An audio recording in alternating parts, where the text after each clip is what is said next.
Humarap ng kalagayan ng buhay natin ngayon. Sunod-sunod ang trahedya, pagputok ng daan, lockdown dahil sa COVID, malalakas na lindol, sunod-sunod na bagyo, malalawakang sunog, pagbaha at pagguho ng lupa.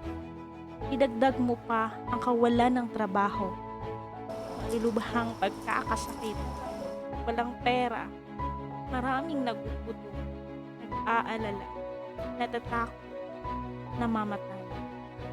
Kaya naman, maraming nagpapakamatay, nalulungkot, naiiyak pa, nawawala ng gana sa buhay. Bubuti pa kaya ang ating mundo? May pag-asa pa kaya para sa buhay mo? Buti na lang, talagang meron. Hinahanap nga lang ito ng mga tao sa mga maling lugar at bagay. Kaya marami ang bigo, dismayado at hindi nasisiyak. Yun bang pakiramdam mo'y na-scam ka? Kaya halika, samahan mo kami na tuklasin ang tunay na kagandahan ng buhay. Hindi mo kailangang malungkot at mawala ng pag-asa, kaibigan. Ang saya ng may pag-asa, sobra.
Ako ay bigyan ng pananaaklat na pantawag sa nangapangarap.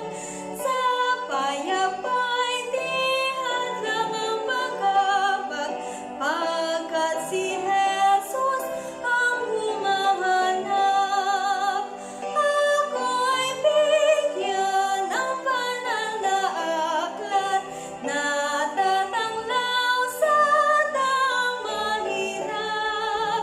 Pangako't utos, pag-ibig na lahat, patnubay hanggang siya'y mahayag. Ako ay bigyan ng pananaaklat, bigaya ng pusong natiwalag. Ang pangako ni Jesus ay panatag, tunay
na makilala si Jesus na daan at buhay babaguhin ka at lalaya kay ligayang tunay.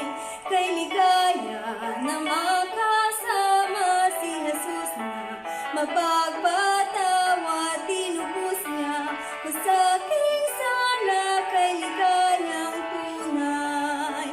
Nagagalak, luha man ay pumatak, pagkat si Jesus buhay sa puso ko. Kay ligaya na mapatawad bagong buhay ang iginawa, dadalhin niya sa kalangitan kay ligayang tunay. Nagagalak, luha man ay pumatak, pagkat si Jesus buhay sa puso ko. Nagagalak, luha man ay pumatak, pagkat si Jesus buhay sa puso ko.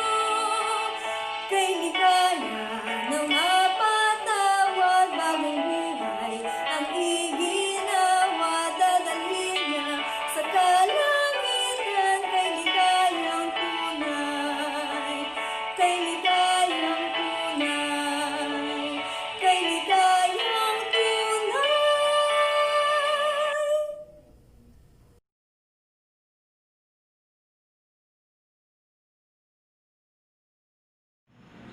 Tayo po ay manalangin. Ama naming banal, dakila, makapangyarihan at mahabaging kapwa sa lahat. Sa gabing ito, kami po ay lumalapit sa inyo. Lubos ang aming pasasalamat at papuri sa inyong dakilang pangalan dahil po sa inyong walang hanggang pag-ibig at kabutihan na patuloy na ipinaparana sa bawat isa sa amin. Maraming salamat po sa mabubuti karanasan sa buong maghapon, lalo higit po sa buhay at kalakasan, kalusugan ng aming pangatawan. Marami din po amang salamat, tangi na sa pagkakataong ito na ang aming mga guro ay nagkaroon ng pagkakataon na magpahayag ng mabuting balita. Inyo po nawang puspusin ng banal na Espiritu, ang speaker, ganoon din po ang magbibigay ng awit, at nawa ang mga mensahe na kailang ipapahayag ay magsilbing inspirasyon habang kami nag-iintay sa malapit niya ng pagdating. Tangi na Ama ang mga makikinig, inyo rin po nawang puspusin ang kapangyarihan ng banal na Espiritu. Ang isipan at ang mga puso ay buksan sa pangunawa at pagtanggap ng inyong mga salita, at lalo higit tanggapin po kayo at makilala bilang personal na tagapagligtas. At ganun din po Ama, aming dinadalangin na ipagpatawad niyo ang aming puso, ang aming mga kasalanan, ang aming mga karumihan sa aming mga puso at isipan, inyo po nawa kami patawarin. At marami po salamat Ama sa pagdinig niyo sa aming dalangin, na tangi ng aming pinasasalamatan at sinasampalatayan ng inyong diringgin. Alang-alang po lamang ang lahat sa matamis na pangalan ng aming tagapagligtas na Jesus. Amen.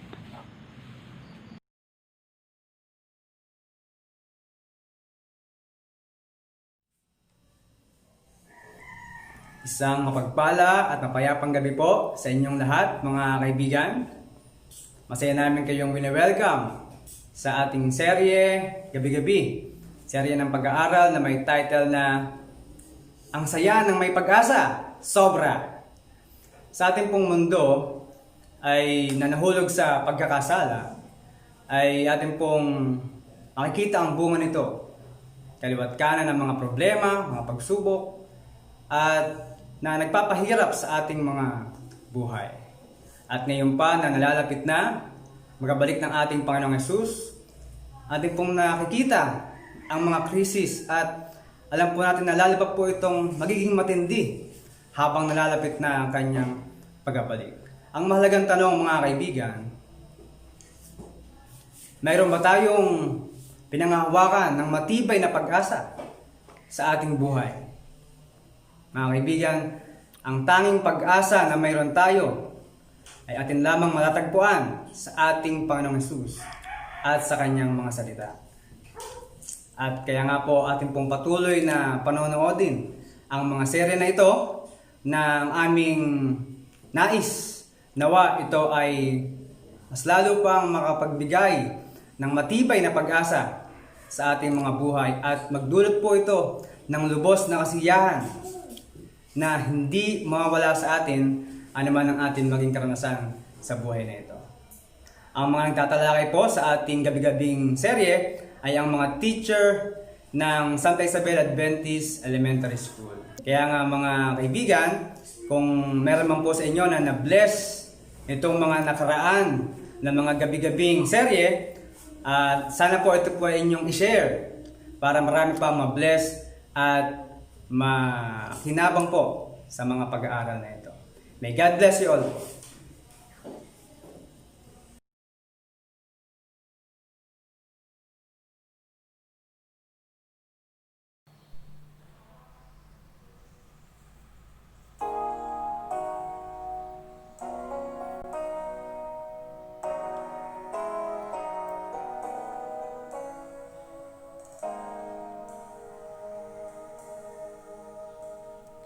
Maker of this heart of mine, you know me very well. You understand my deepest part more than I know myself. So when I face the darkness, when I need to find my way, I'll trust in you, shepherd of my heart. Keeper of this heart of mine, your patience has no end. You've loved me back into your arms, time and time again. So if I start to wander like a lamb that gone astray, I'll trust in you, shepherd of my heart. You're the beacon of my night, you're the sunlight of my days. I can rest within your arms, I can know your loving ways.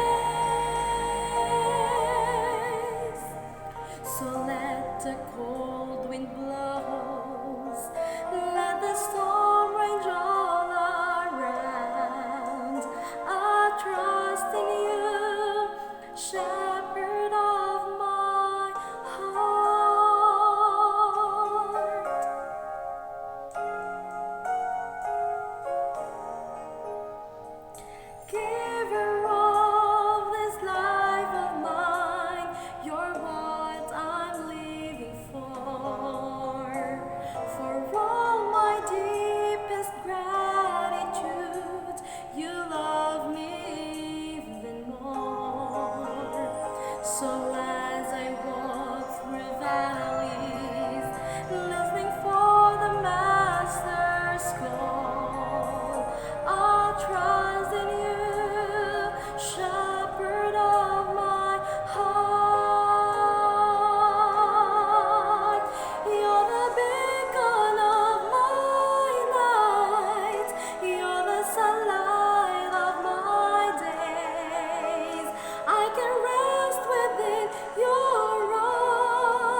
Purihin ang Panginoon sa isang magandang mensahe ng awit na ating pong napakinggan ngayong gabi. Kumusta na po kayo mga kapatid? Mga taga-subaybay ng ating pong gabi-gabing programa ngayong gabi na may temang ang saya ng may pag-asa. Tayo po ay nasa ika-6 na gabi ng ating pong gabi-gabing pag-aaral at isang kagalakan sa akin na muli kayong makasama ngayong gabi para sa pag-aaral ng isa na namang serye na kung saan makapagbibigay sa atin ng pag-asa sa pamamagitan ng pagsunod ng kautusan ng Diyos. Ngayong gabi, ang ating pong pag-aaralan ay may kinalaman sa kautusan ng Diyos. Ngunit, bago tayo magsimula, tayo po muna ay manalangin. O Diyos, na dakil at makapangyarihan ka po sa lahat, maraming salamat Panginoon sa gabing ito na muli kami makapag-aral ng inyong mga salita. Nawa Panginoon, ang inyong banal na Espiritu ang siyang lumukob sa bawat isa sa amin, na sa ganun ang mga mensahe na inyong naisapabatid sa bawat isa sa amin ay maunawaan namin at magamit namin sa aming pang-araw-araw na pamumuhay habang kami naghihintay sa inyong ikalawang pagbabalik. Maraming salamat po sa pagdating sa aming hiling at dalangin sa pangalan ng aming Panginoong Jesus. Amen. Kagabi po ay tinalakay natin ang kaligtasan ng tao. At ako po ay naniniwala na lubos ninyo itong naunawaan. Doon ay nalaman natin na ano ba ang kaligtasan? Ano ba ang plano ng Diyos kapag ang tao ay nagkasala? At nakita natin doon na hindi lamang nakatingin ang Diyos na walang ginagawa, kundi siya ay nagplano, isang plano ng kaligtasan para sa ating lahat. At ang ating gagawin ay ano po?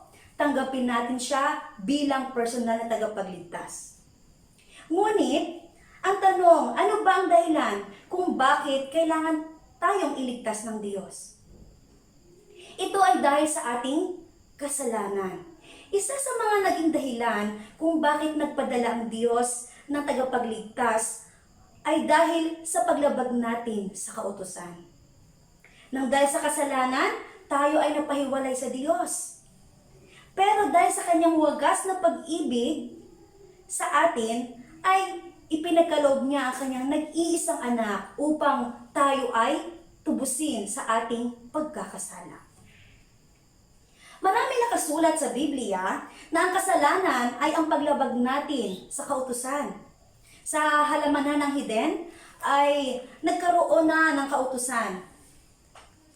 Ayon sa Genesis 2 verse 16 hanggang 17, at iniutos ng Panginoong Diyos sa lalaki na sinabi, sa lahat ng punong kahoy sa halamanan ay pwede mong kainin ng may kalayaan. Datapuwat sa kahoy na pagkakakilala ng mabuti at masama ay huwag kang kakain, sapagkat sa araw na ikaw ay kumain, niyaon ay walang salang ikaw ay mamamatay. Ngunit, ang kautusan ng Panginoon na ibinigay sa lalaki ay hindi nasunod. Doon nagsimula ang kasalanan. Sa ating mga tahanan, sa ating pamayanan, sa ating komunidad o sa ating simbahan ay meron tayong mga alituntunin, meron tayong mga kautusan na ating sinusunod. Ano po? Bakit natin kailangang sundin? Para tayo ay maging payapa. Para tayo ay maging ligtas. Ang Department of Health ay patuloy na nanawagan sa atin na laging magsuot ng face mask, ng face shield, o distancing. Para ano po? Para tayo makaiwas sa sakit. Para tayo ay maligtas. At nang hindi nagkakasakit. Ang kautusan ng Diyos ay pinagkaloob sa atin upang tayo ay maging payapa. Upang ang ating pamumuhay sa mundo ay maging matiwasay. Ngayon, ang tanong, paano nalalaman ng Diyos ang tunay na umiibig sa Kanya? Di po ba sa ating pong pagsunod sa ating pamayanan, sa mga kautusan, minsan sa ating pong pagsunod sa ating mga magulang, mga kautusan sa bahay, ay dahil sa pag-ibig kaya natin sinusunod.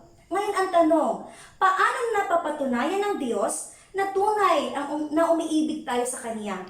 Basahin natin ang Juan 14:15, ganito pong pagkakasabi. Kung ako'y inyong iniibig, ay tutuparin ninyo ang aking mga utos. Dito ay pinapaalalahanan tayo na kung wagas at tunay ang ating pag-ibig sa Diyos, ay tinutupad natin at sinusunod natin ang kanyang kautusan. Dahil nakikilala ng Diyos ang mga umiibig sa Kanya at sila ay ang mga tumutupad sa Kanyang utos. Kung hindi naman tayo sumusunod o kung sinasabi natin na mahal natin ang Panginoon, pero wala sa atin, ano kaya ang matatawag sa atin? Ayon sa 1 Juan 2:3 hanggang 4, ganito po ang pagkakasabi. At sa ganito'y nalalaman natin na siya'y ating nakikilala kung tinutupad natin ang kaniyang mga utos. Ang nagsasabing nakikilala ko siya at hindi tumutupad sa kanyang mga utos ay sinungaling at ang katotohanan ay wala sa kanya. Ano daw po matatawag? Kung lagi natin iniisip na lagi natin sinasabi na mahal natin ang Panginoon pero ang ating mga kinikilos, ang ating mga gawa ay wala sa Panginoong Jesus, ano ang nangyayari sa atin? Tayo ay isang sinungaling. Isang araw habang naglalakbay si Jesus ay mayroong isang mayamang lalaki na nagtanong sa kanya. Ito po ay kwento na mababasa po natin sa Mateo 19:16. Ganito, narito, lumapit sa kanya ang isa at nagsabi, Guro, anong mabuting bagay ang gagawin ko upang magkaroon ng buhay na walang hanggan? Ano ang tugon ng Panginoong Jesus? Pagpatuloy po tayo sa ating pagbabasa, Mateo 19:17 hanggang 19. Ito po ang pagkakasabi. At sinabi ni Jesus sa kanya, bakit mo tinatanong sa akin ang tungkol sa mabuti? May isa na siyang mabuti, datapwat kung ibig mong pumasok sa buhay, ingatan mo ang mga utos. Sinasabi niya sa kanya, alin-alin? At sinabi ni Jesus, huwag kang papatay, huwag kang mangangalunya, huwag kang magnanakaw, huwag sasaksi sa di katotohanan, igalang mo ang iyong ama at ang iyong ina, at iibigin mo ang iyong kapwa na gaya ng iyong sarili. Sa madaling salita, mga kapatid, ito po ay pumapatungkol sa 10 utos ng Diyos. 10 utos na ipinagkaloob ng Diyos sa panahon ni Moises hanggang sa panahon natin ngayon na umiiral. Ito ay 10 utos na moral. Dito, itinuturo ng Diyos na kung gusto nating magkaroon ng buhay na walang hanggan, ay tutuparin natin ang kanyang mga utos. At ito ay ang moral law o ang kautosang moral ng Panginoon. Isipin natin o ilarawan natin ang isang bayan o ang isang tahanan na wala sa kanila o hindi umiiral ang moral law o ang kautosang moral. Ano ang maaari nating mailalarawan? Maaaring sa isang tahanan ay magulo. Maaaring ang mga magkakapatid ay nag-aaway-away. Maaaring walang kaayusan sa pamilya. Kaya ang kautusan ng Diyos ay napakahalaga dahil ito ay nakakatulong upang magkaroon tayo ng kapayapaan at kaayusan, maging sa ating tahanan, sa komunidad man o sa simbahan. Kaya, napakahalaga din ang kautusan dahil ang kautusang ito ay may kinalaman sa ating kabanalan. Kung gusto nating mamuhay ng banal, ay tutuparin natin ang kanyang mga utos. Na ipagkaloob ng Diyos sa tao ang kanyang kautusan, ay nakasulat ito sa 2 tapyas ng bato. Kung mapapansin natin, nang ipinagkaloob ng Diyos kay Moises ang 10 utos, ay ito'y nakasulat sa 2 tapyas ng bato. Bakit? Kung pwede namang isulat sa isang bato lamang, isang tapyas na bato lamang. Pero ano yun? Dahil may prinsipyo. Dahil ang 10 utos ng Diyos ay nababahagi sa 2. Paano nababahagi sa 2 ang 10 utos? Ang tanong.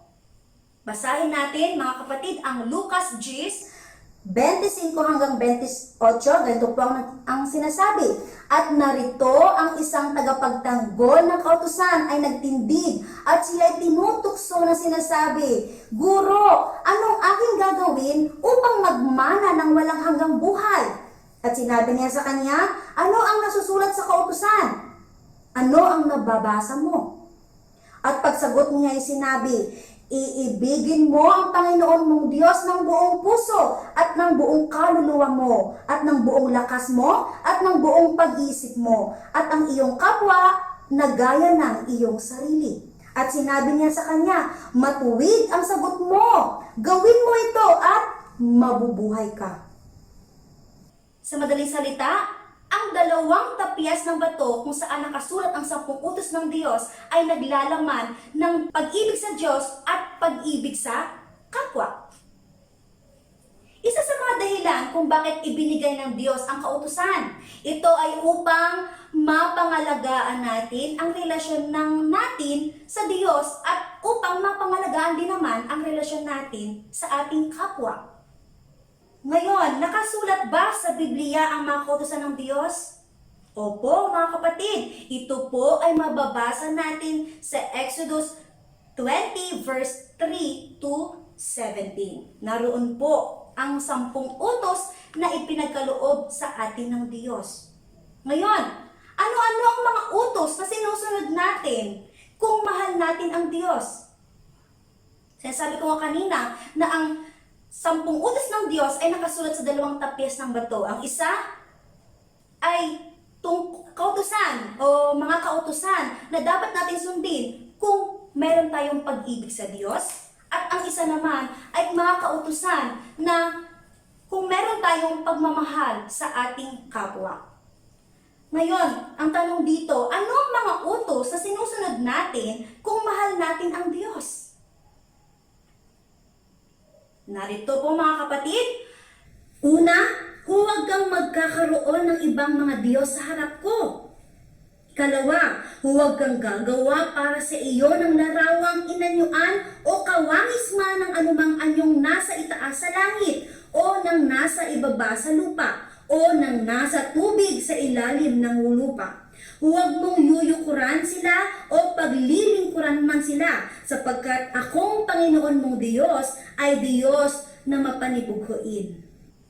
Ikatlo, huwag mong babanggitin ang pangalan ng Panginoon mong Diyos sa walang kabuluhan, sapagkat hindi aariin ng Panginoong walang sala ang bumanggit ng kanyang pangalan sa walang kabuluhan. At ang ikaapat, alalahanin mo ang araw ng Sabat o Sabado upang ipangilid. 6 na araw na gagawa ka at iyong gagawin ang lahat ng iyong gawain.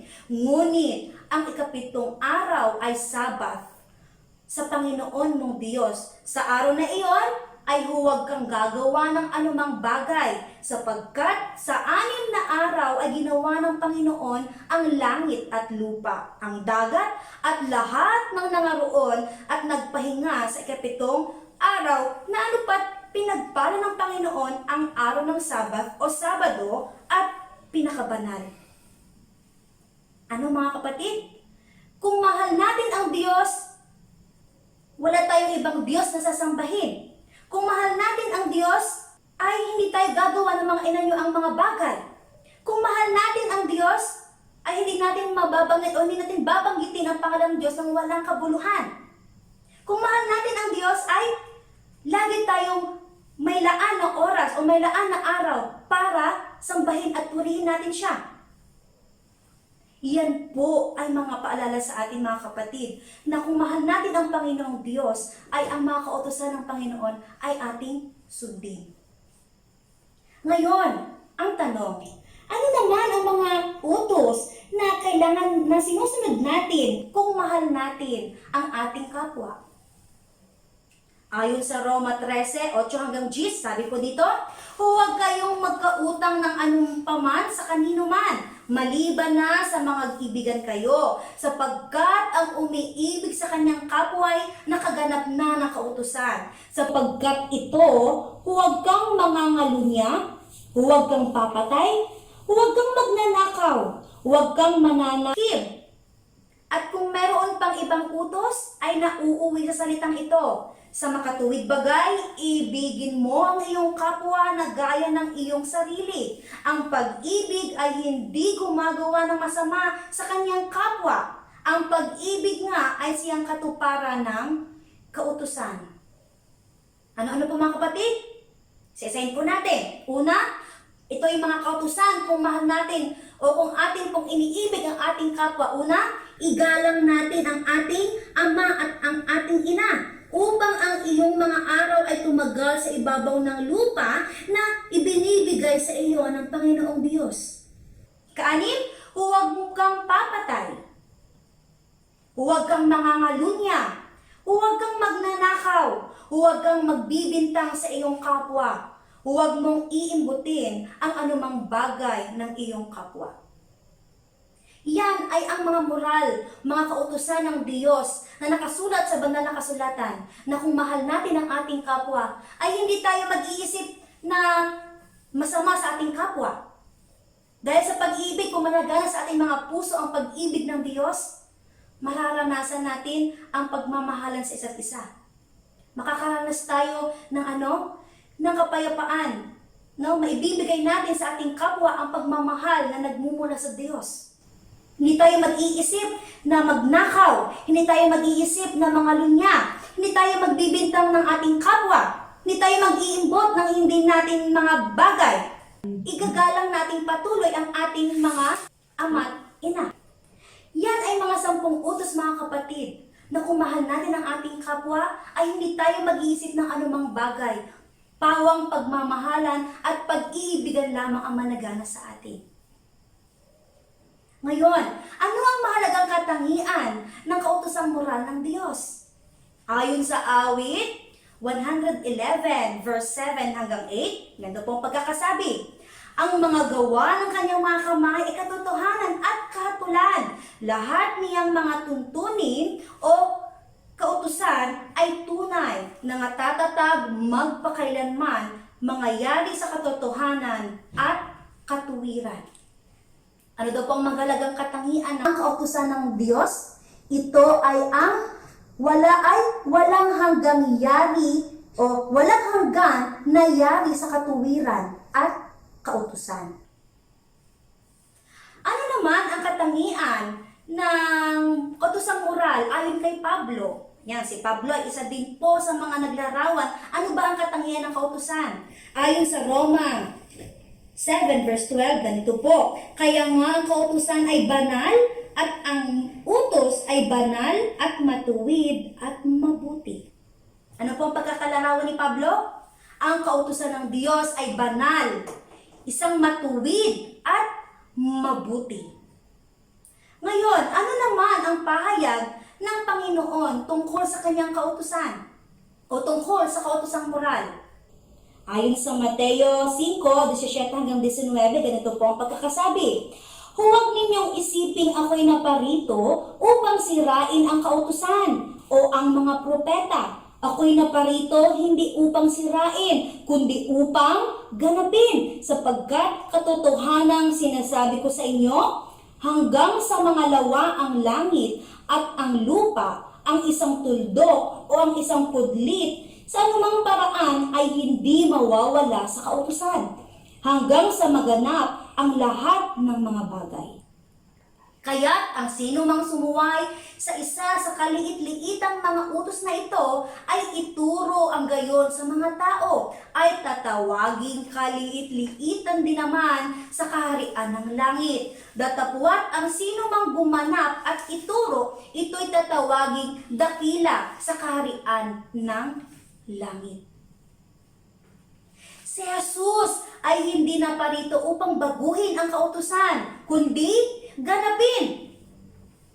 Ang pamumuhay ng Diyos ay isang halimbawa sa atin sa pagsunod natin sa kautusan. Namuhay ang Panginoong Jesus dito sa lupa sang-ayon sa nakalahad sa kautusan. At ang sabi, ano ang kanyang pagpapahayag ng Panginoon? Ang kautusan ay dapat sundin at dapat din namang ituro.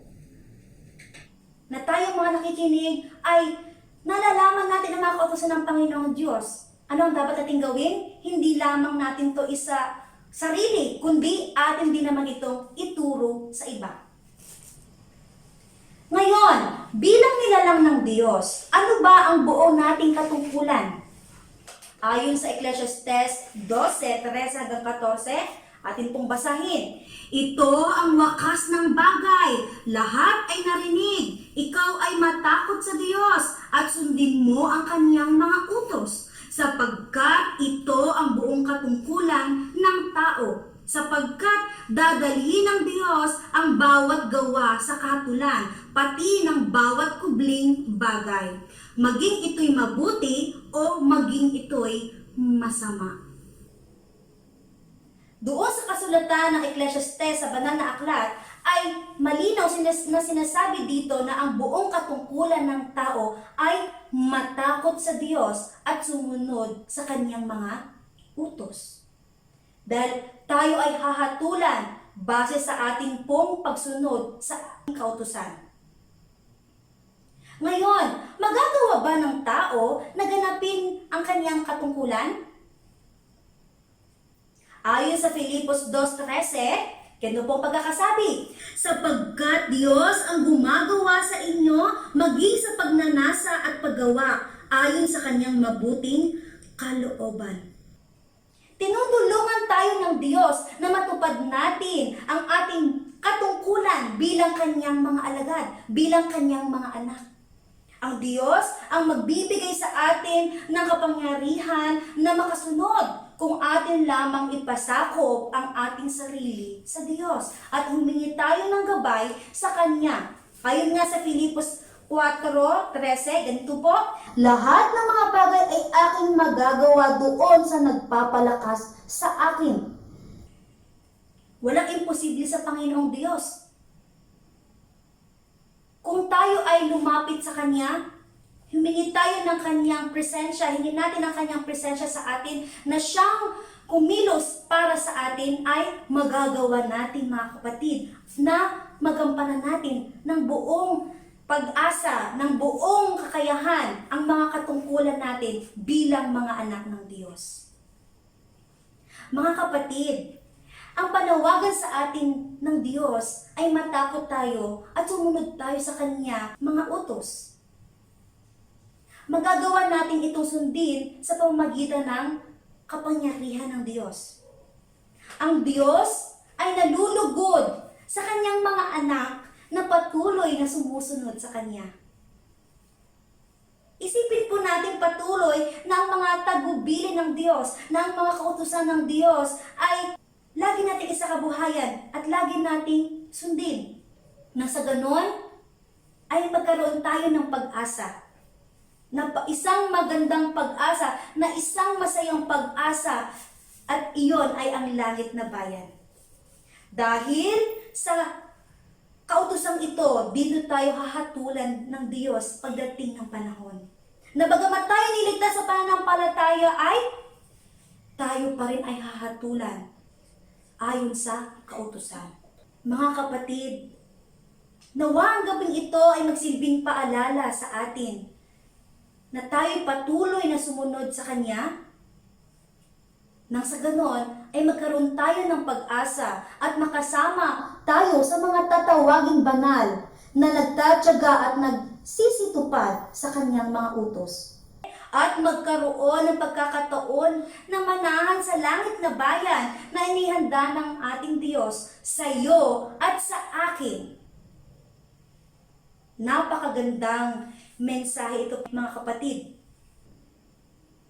Naway ang pagpapala ng Panginoong Diyos ang sumaatin ngayong gabi, ito po ang aking dalangin.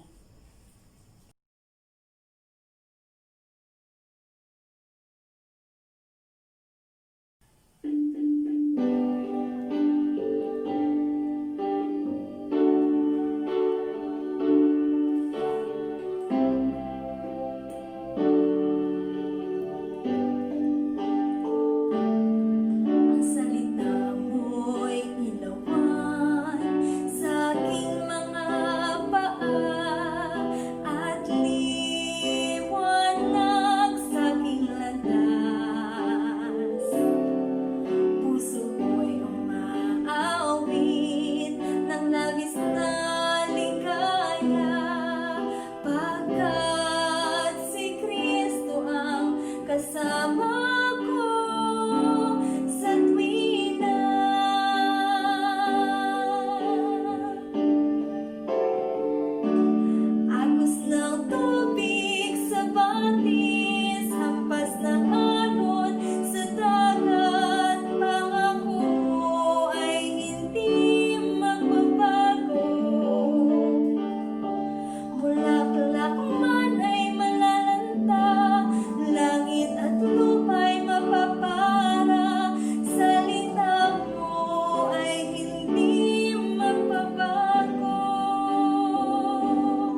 kaligayahan ko'y nasa Panginoon. Buong buhay ko'y purihin ang pangalan mo. Ninais kong ika'y sundan, kamay ko'y hawakan upang makamtan ang buhay na walang hanggan.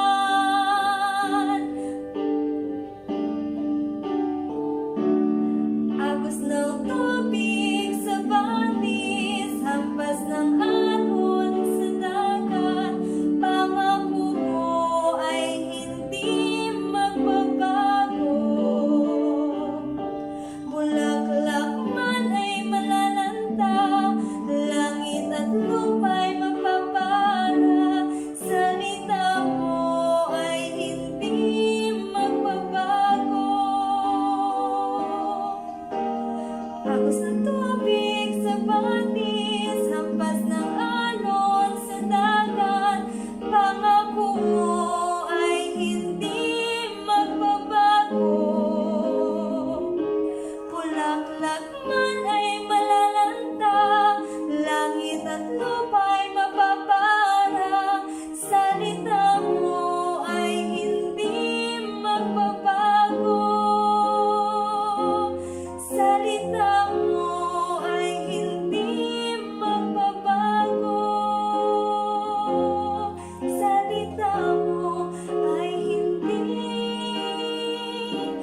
magbabago.